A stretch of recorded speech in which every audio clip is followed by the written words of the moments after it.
One of my favorite podcast stories that I like to tell, maybe you've heard it, maybe you haven't, but since you said talk about aliens, Please. I've got one for you.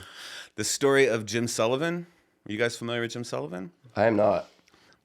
Most people aren't. It's Okay. one of my favorite stories to share. He's one of my favorite songwriters from the era. I believe it was the late 70s.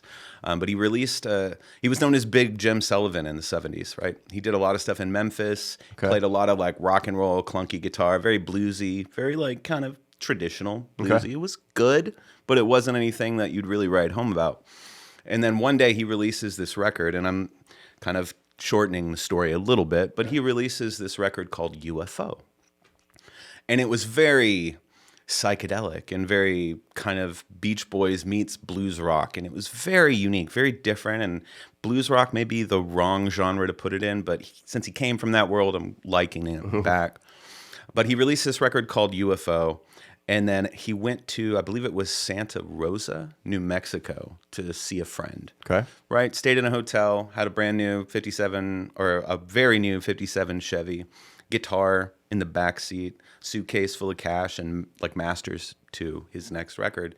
And he disappeared off the face of the earth. Nobody to this day knows what happened to Jim Sullivan.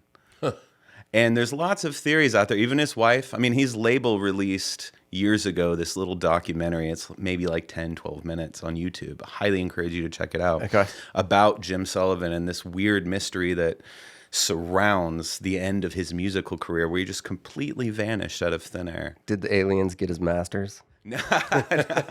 Good question. That's a very good question.